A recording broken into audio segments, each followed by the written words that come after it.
Bonjour à tous, bienvenue dans Bonjour chez vous. J'espère que vous allez bien. Aujourd'hui, on va parler de s'aimer et non se rejeter. Et je vous réinforme avec un peu plus de détails que nous sommes sur la fin de ce beau plateau de Bonjour chez vous. On travaille activement à un nouveau plateau, un nouveau concept de Bonjour chez vous. Alors j'espère que vous appréciez bien cette belle table blanche et ce beau décor derrière moi puisque vous ne les verrez plus dans pas très longtemps. Alors Alain, comment ça va? Ça marche, ouais. Ça marche? Ouais. Ça marche, c'est une belle semaine. Ça va Nadine? Ça va super. On ne change pas une équipe qui gagne. On vous avait hier, vous avez juste joué à la chaise musicale. Ouais, c'est vrai, on a échangé. Et on s'est fait envahir par des livres d'Alain Qu'est-ce que Auderset. c'est? C'est une invasion. Comment est-ce possible? Qui fait ça? Alain, il arrive, il a une valise grande comme ça avec 3 vêtements, puis le reste, c'est des livres. Bah ouais. On va en parler tout à l'heure, Alain, de tous tes livres, tout ce travail extraordinaire que tu fais. Donc Nadine, tout à l'heure, dans une rubrique Culture et médias, on va présenter les livres et même une pièce de théâtre aussi. Oh, Donc ça va être très intéressant tout à l'heure. t'es un vrai couteau suisse, sans allusion, bien sûr. Ah ouais, je viens de Suisse. Eh ouais. Et aujourd'hui, on parle de s'aimer. Et je le disais, Alain, donc sache-le que c'est la prochaine fois que tu reviendras, tu seras sur un nouveau plateau de Bonjour. All right, ok. Ça va être beau. Ça va être super beau. Ah, tu l'as vu? Ouais, c'est très beau. Bravo Evelyne. 4. Oh, Bravo. Pas juste moi. Bah, On a travaillé en équipe. oui. Mais ça va être beau. Vous avez hâte, je sais. Vous avez envie de savoir. Eh bien, il faut attendre encore un petit peu. Mais ça va être vraiment bien. Et on veut vous préparer pour que vous ne soyez pas bouleversés quand tout à coup vous allez allumer votre télévision ou la chaîne YouTube ou peu importe l'application MCI et tomber sur Bonjour chez vous. Qu'est-ce qui s'est passé? Vous ne direz pas que vous ne saviez pas. On vous a prévenu. On change tout. On change pour le mieux, ça va être super. Alors aujourd'hui, on va parler de fait de s'aimer soi-même. Et avant ça, j'aimerais vous lire un commentaire partenaire. C'est Ulrich de la France, ou Ulrich, je ne sais pas comment on le prononce, qui nous dit que ça fait 11 mois qu'il a décidé de donner sa vie au Seigneur. Il dit « Je me bats chaque jour pour essayer de faire grandir ma foi et vos émissions me sont d'une grande aide. Tout particulièrement l'émission Teach et Bonjour chez vous. On est content, Ulrich ou Ulrich, si tu nous suis, je ne sais pas comment le prononcer. Cela fait 1 mois que j'ai commencé à travailler et le Seigneur m'a mis à cœur de faire ce don mensuel. Donc il a décidé de devenir partenaire mensuel alors qu'il vient tout juste de commencer à travailler. Je prie que les voix du diable n'essayent pas de me faire changer d'avis par rapport à cette décision parce que je sais que c'est la bonne. Je prie surtout pour que le Seigneur vous donne de l'aimer un peu plus chaque jour. C'est une merveilleuse prière. Merci beaucoup, mon frère. Merci pour ce soutien et merci à tous nos partenaires qui nous soutiennent mensuellement. Vraiment que Dieu vous bénisse. Et oui, c'est une bonne décision. Je crois que vous semez dans une bonne terre et les fruits sont évidents jour après jour. Le Seigneur manifeste sa gloire au travers de MCI et on est tellement reconnaissant et tellement honoré que vous puissiez bénir cette œuvre par votre soutien. Alors un gros merci. Et après tout ça, ma chère Nadine, je te laisse la parole pour qu'on puisse entrer dans le vif du sujet. C'est parti pour la pensée du jour.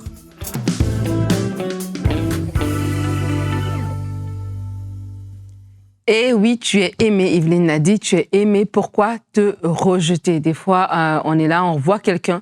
Ça faisait peut-être déjà arrivé, à moi ça m'est déjà arrivé de voir quelqu'un qui va pas bien, qui se sent pas bien, qui parle mal d'elle-même et tu regardes la personne mais tu te dis mais elle est tellement belle. Si elle pouvait se voir comme moi je la vois. Et des fois on voit ça dans les jeunes, les adolescentes qui auront des complexes par rapport à leur apparence ou même des adolescents. Et on se dit s'ils savaient tellement à quel point ils sont beaux, à quel point ils sont forts, à quel point voilà ils sont merveilleux. Et des fois notre regard par rapport à nous-mêmes nous ment parce que Dieu nous aime et on doit arriver à se regarder à travers le regard de Dieu. Et Dieu nous aime malgré nos imperfections. Dieu nous aime avec nos imperfections, je devrais le dire. Et la Bible nous dit ce verset qui est très fort dans Romains 5 au verset 8. « Mais voici comment Dieu prouve son amour envers nous. La preuve de son amour, c'est que lorsque nous étions encore pécheurs, Christ est mort pour nous. » C'est tellement fort. Il prouve. Pas parce quand on était parfait, pas quand on avait bien compris, pas quand on avait atteint certains objectifs, pas quand on avait respecté tous les 10 commandements, non. Quand on était pécheur, c'est à ce moment-là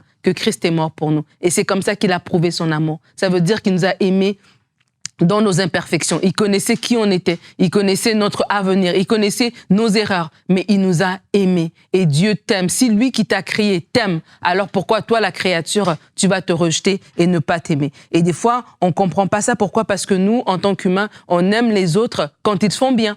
On a du mal à aimer les gens dans leurs imperfections. Au contraire, des fois, les imperfections de quelqu'un vont nous repousser. Quand on va voir quelqu'un dans son mauvais jour, quand on va voir ses défauts, quand on va voir son mauvais caractère, etc., on va vouloir s'éloigner de la personne. Et parce qu'on fait ça, on a l'impression que Dieu aussi agit de la même manière, alors que ce n'est pas vrai. Dieu nous aime avec nos imperfections. Il nous aime d'un amour qui est inconditionnel, où l'amour des gens autour de nous est conditionnel. L'amour de Dieu est inconditionnel. Et la Bible nous dit, à travers l'apôtre Jean, dans 1 Jean 4, verset 19, « Quant à nous, nous aimons parce que Dieu nous a aimés le premier. » Dieu t'a aimé d'un amour qui est inconditionnel. Il dit, je t'aime d'un amour inconditionnel. Voilà pourquoi je te conserve ma bonté. Alors qu'on fait cette émission, peut-être que tu es là et tu te sens mal, tu vois tout ce que tu n'as pas encore bien fait et tu as comme une longue liste de tout ce que tu pourrais améliorer, mais alors que tu es dans cet état-là,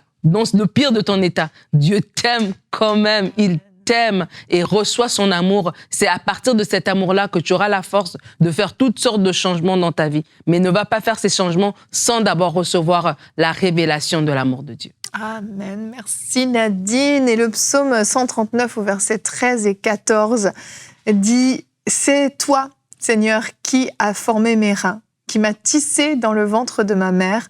Je te loue de ce que je suis une créature si merveilleuse. Tes œuvres sont admirables et je le reconnais bien. » Le Seigneur nous a créés, nous a tissés. Et quand j'étais enceinte, personnellement, je priais toujours, je disais « Seigneur, merci parce que tu es en train de tisser mon fils, ma fille, tu tisses ses organes, tu tisses ses membres, tu tisses ses yeux. » C'est l'image de Dieu lui-même qui tisse, qui crée, est tellement magnifique. Mais pourtant, on est super dur avec nous-mêmes parfois. On se regarde dans le miroir et on est en train de tout critiquer. Et Alain, je vais lire une petite histoire de ton livre, puisque toi, apparemment, t'as pas réalisé que Dieu avait tissé tes doigts de pied, comme tu le dis si bien, tes orteils. Et pourtant. Tu vas voir. Alors, je vous fais une petite lecture. C'est un extrait de Rendez-vous dans la forêt 2. Et alors, on va voir ce qui se passe avec tes doigts de pied. On va voir ça. Les doigts de pied. Alors, c'est les doigts de pied de la honte, c'est le titre. La porte de l'église s'ouvre, laissant s'échapper un air d'été léger, ponctué de rires, aussitôt suivi des musiciens. C'est la dernière répète avant les vacances, mais personne n'est vraiment là. Chacun se voit déjà à la plage. Je range nonchalamment mes câbles de guitare tout en plaisantant avec une ado très enjouée. Assis sur le bord de la Seine, je balance mes pieds. Quand, l'air de rien, elle s'écrie, on comprend que t'as pas de chaussures à ce moment-là. Bah, comme d'hab. Comme d'hab. Ouais. Elle s'écrie, « Berk, ils sont trop moches tes doigts de pied. » C'est terrible. Inquiet, je les regarde de plus près. Elle a trop raison. Ils sont nuls, ces doigts de pied. Pas sexy du tout. Ils sont trop longs, non? Et peu de temps après, tu te retrouves à la plage. Je vais y arriver. Qu'est-ce que je vous sers?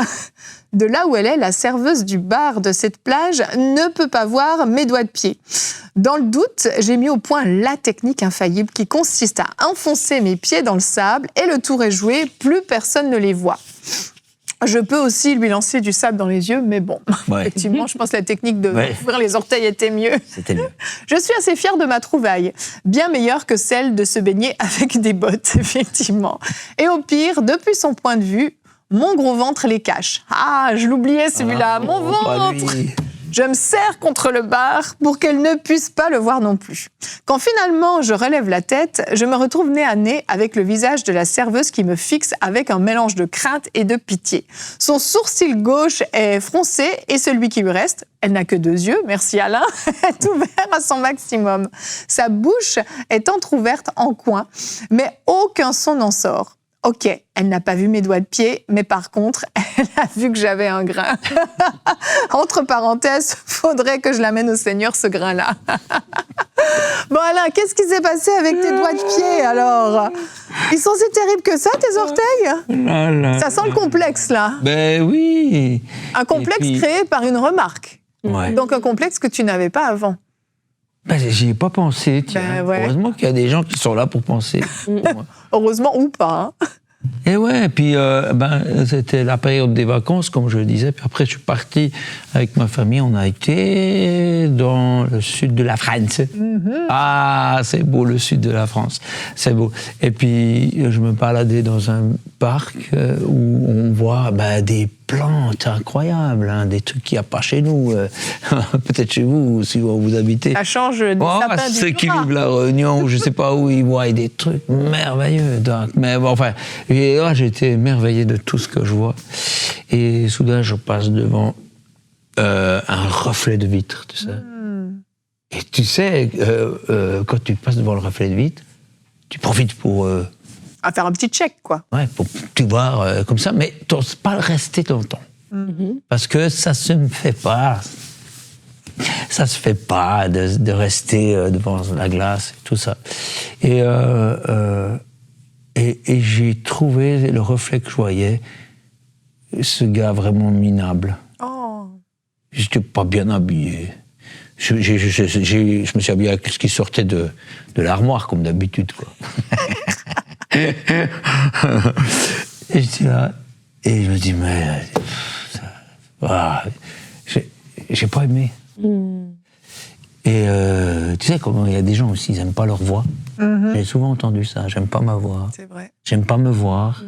C'est ça. Et voilà, donc là, tu te vois. Et c'est comme une pensée qui m'a dit, est-ce que ce gars-là, pour qui j'ai donné ma vie, tu pourrais pas l'aimer aussi? Oh. Ben oui, je pourrais. Enfin, je me suis dit, je suis prêt à aimer les autres, même les gens très différents de moi, leur pardonner. Ouais, il faut voir. Mais normalement, je suis prêt à vraiment comprendre. Et puis, en fait, pour moi, je suis sévère. Et j'en parle parce que je crois que c'est le cas de beaucoup de gens. Oui. Qui se dédouanent d'être méchants envers eux-mêmes, en disant « j'ai le droit, c'est moi ». Mais non. Tu ne peux pas dire du mal de toi. Tu peux pas dire... Oui, tu peux, bien sûr, dans le sens que ça se dit, mais c'est pas parce que c'est toi que tu dois te mépriser. Dire, j'ai le droit de me mépriser. Non, Christ est mort pour toi. Il t'aime. Tu méprises quelqu'un que Dieu aime profondément. Et souvent, ces phrases que tu te dis, « Ah, je suis vraiment trop nul », ces petites phrases-là, en fait, sont spirituelles. C'est probablement, c'est pas vraiment toi, c'est un passé qui répète un truc que tu as entendu. Ça peut être malheureusement apparent, mais ça peut aussi être un amoureux et conduit. Voilà, une amoureuse, voilà, etc. Et ça, c'est là. Et c'est des blessures. Et là, elle parle. Et il y a beaucoup de voix comme ça, qu'on pense être nous-mêmes, mais qui sont là. Et puis, c'est de la souffrance. Et donc, j'ai compris une chose. C'est que c'est Dieu qui m'a fait. C'est lui qui a fait mes doigts de pied. Alors, je dis, c'est nul mes doigts de pied, mais c'est nul ce que tu as fait. Ouais, c'est ça. Oh. Ah. Et puis, ben voilà. J'ai aussi compris qu'il y a des défauts qui rendent beau. Il y avait une fille à l'école d'art qui avait un nez un peu comme ça. Je me suis dit, oh la pauvre. Et puis j'ai appris à la connaître, puis finalement je trouvais que c'était ça qui la rendait belle. C'est ça, c'était sa singularité. Et à l'inverse, il y avait une fille que je me dis, wow, qu'est-ce qu'elle est jolie, canon, tu vois. Et en fait, à la connaître, je me rends compte qu'elle est mal dans sa peau, et petit à petit, je ne fais pas exprès, mais je la trouve laide. Comme quoi, c'est subjectif. Hein. C'est vrai. Et le charme est plus important que la beauté, parce que le charme, c'est comme tu te sens bien. Et ça peut rendre une personne très belle. Tout à fait. Ouais. Mais le malaise que tu as envers toi-même, il peut... Voilà. Alors, juste vous dire que j'ai été guéri, et je vais vous prouver. Voilà, regardez. Là. J'ai pas peur de montrer mes doigts. Franck l'avait déjà fait, mais avec ses chaussures. Voilà. Et puis, c'est bon, j'ai fait la paix. Ils sont magnifiques, alors. J'ai fait la paix. j'ai fait la paix. Et en fait, c'est quand tu fais la paix avec toi, tu te sens mieux. Alors, j'ai encore une dernière... J'ai le temps pour une dernière... Ouais. Je connais une fille qui a été tout le temps dévaluée à l'école. Genre, parce qu'elle était dépareillée, et puis elle était timide, et puis du coup elle était parmi les pas intéressantes, tu vois. Et en plus, elle vient d'une église qu'on dit une secte, et puis en plus son père n'aime pas les femmes, tu vois. Ça existe en église, c'est triste, purée. C'est bien l'inverse de Jésus. Regardez l'histoire un peu de la Bible. Et puis alors donc voilà, tout ça. Et donc un peu de côté et tout. Et elle a changé d'école en grandissant, et puis elle s'est dit, les gens me connaissent pas là. Et elle s'est mise devant la glace, et puis elle s'est dit, je vais changer. Oh. Cette fille est belle. Et puis ça va changer. Je décide que je suis belle. Et c'est ce qu'elle est devenue. Wow. Elle est devenue même courtisée. Et moi je l'ai croisée, cette fille. Quand je l'ai vue, je me suis dit, oh. En plus, elle avait un petit côté baba cool comme j'aimais. Elle avait je me souviens. Un bracelet? Un bracelet avec des pics comme les métalleux. Je me suis dit, wow, elle était belle, mais oh. Alors, et puis moi, j'étais avec mon pote Yves, qui lui, il est blond, aux yeux bleus, toutes les filles sont là. Oh, mais toi, ça m'arrive pas, moi, ça. Puis je me suis dit, bon, laisse tomber, quoi. C'est comme un dessert, faut pas manger, faut regarder, c'est tout. Mais bon, ok, voilà, c'est la vie. En fait, vous savez quoi, je me suis marié avec elle. Oh, je me suis dit, je pense que c'est devenu ta femme. Oh, elle est venue cette fois. La manière dont tu parlais d'elle, tu avais un petit peu les yeux qui pétillent. Je pense qu'il parle de sa femme. Tes yeux t'ont trahi. Oh, c'est beau. Et comme quoi, tu vois, elle a su voir aussi quelque chose de beau en moi. Ben oui, tu vois. Parce que, franchement. Et puis voilà, puis on est toujours ensemble, depuis plus de 30 ans, et tu vois. C'est trop beau, mais tu vois, c'est... Les hauts, les bas, mais on est là. Mais c'est intéressant ce que tu dis, parce qu'elle a choisi de changer son regard sur elle. Et ça a changé le regard des autres sur elle.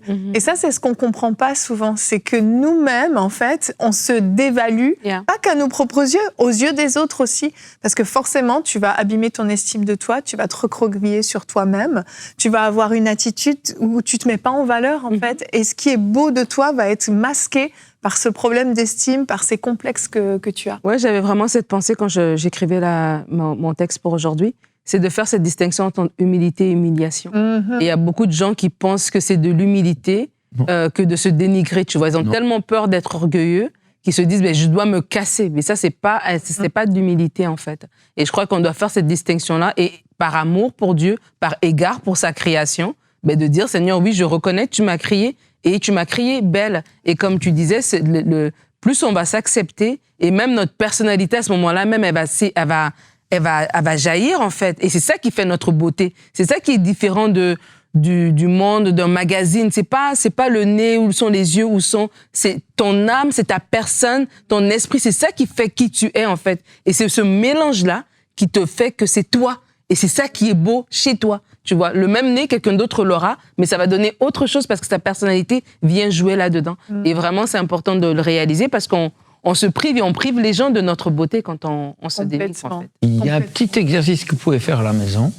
Vous mettez devant la glace, mais à torse nu ou même pire si vous voulez. Faites ce que vous voulez, ça ne me regarde pas. En tout cas, mettez-vous devant la glace. Ouais. Et ça va être difficile. Et décidez d'aimer chaque partie de votre corps. Devant Dieu. Ouais. Très bon exercice. Excellent. Faites-le vraiment. C'est dur, hein. Mais ça vaut la peine. Vraiment, super conseil. Trop, trop bien. Faites-le. Allez, on va continuer. Si vous voulez d'autres histoires passionnantes comme celles qu'on a lues ou que Alain a racontées, on va découvrir la librairie d'Alain Auderset dans la rubrique Culture et Médias.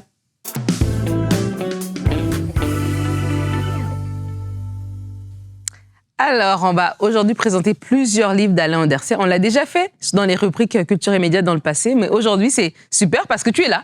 Donc, tu vas pouvoir le faire, nous raconter les différents livres que tu as. J'aimerais déjà préciser que sur ton site, audersey.com, on trouve tout ce qu'on va raconter, on va parler aujourd'hui. Tous tes livres sont là. Il y a le shop, il y a aussi les nouvelles de ce que tu fais et tes déplacements, etc. Donc là, tu as plusieurs livres sur ta table, Alain.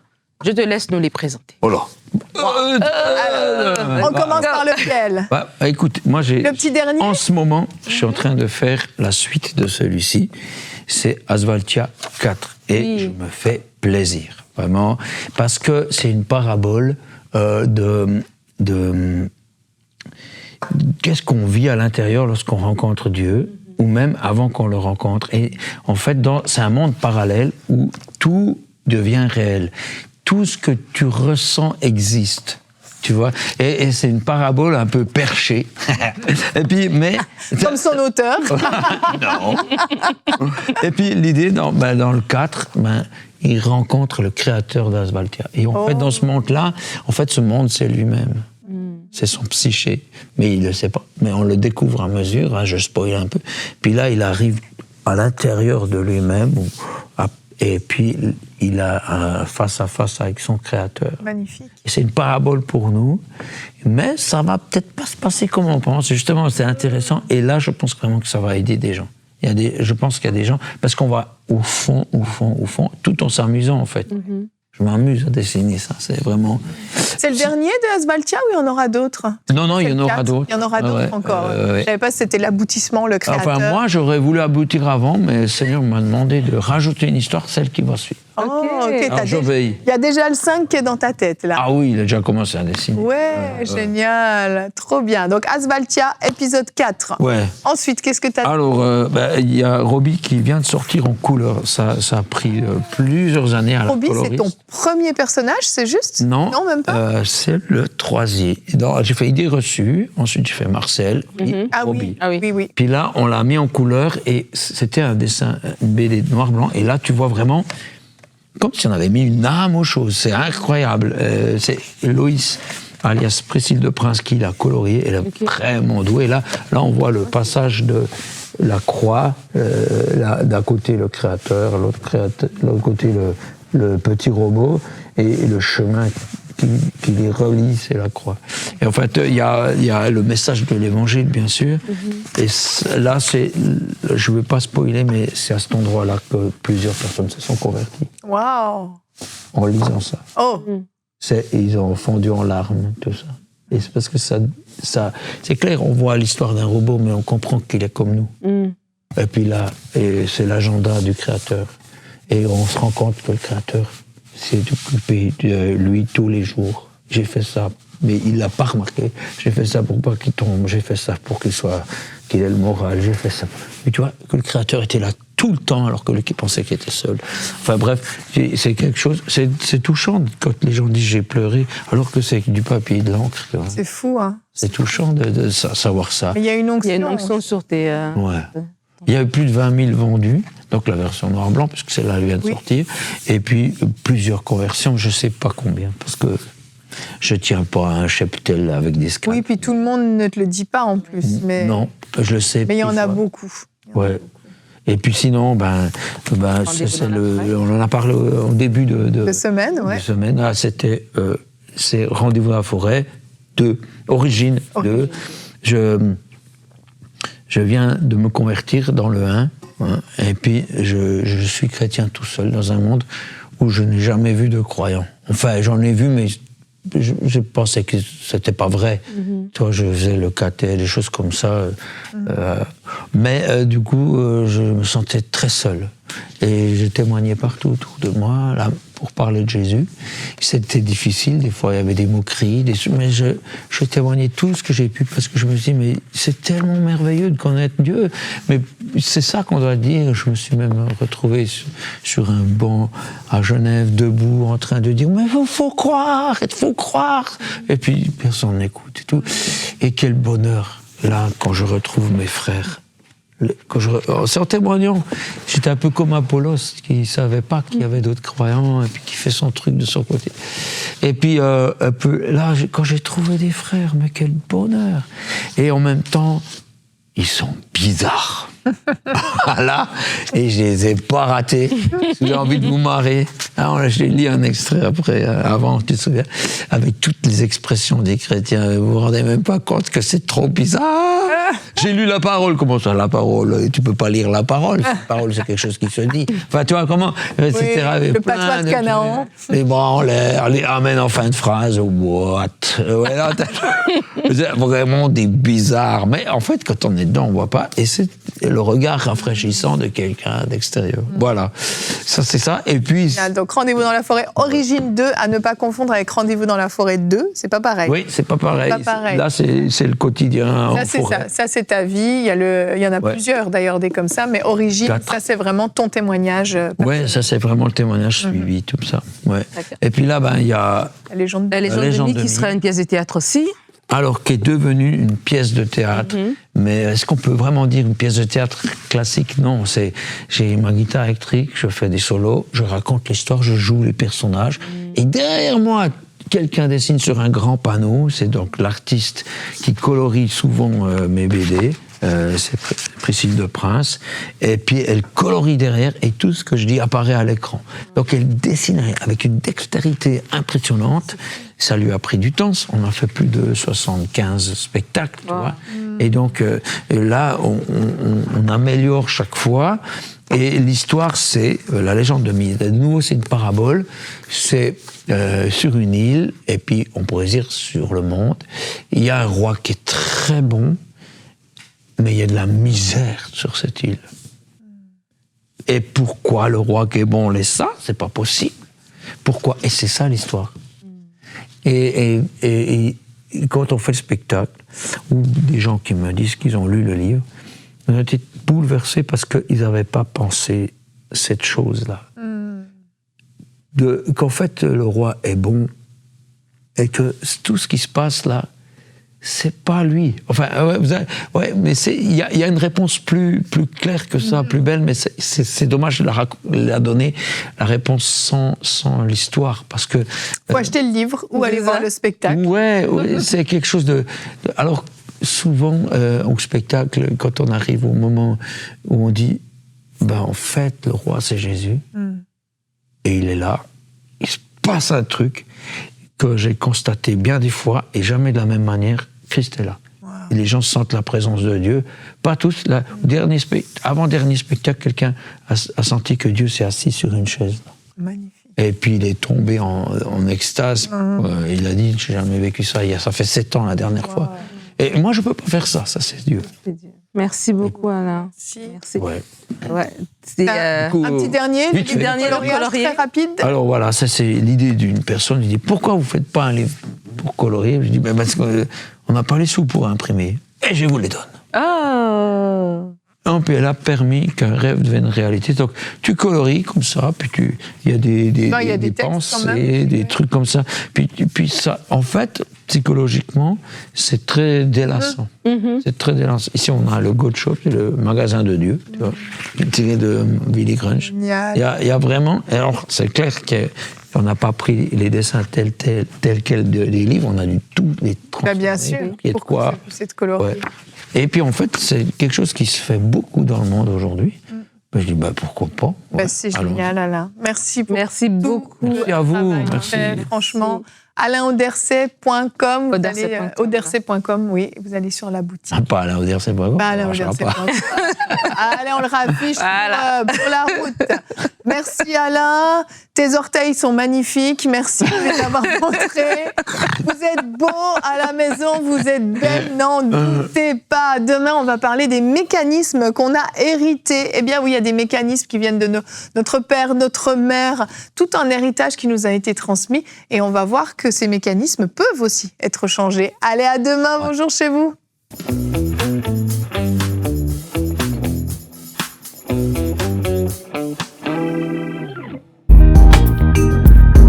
Merci à tous nos précieux partenaires, grâce auxquels cette émission a pu être réalisée.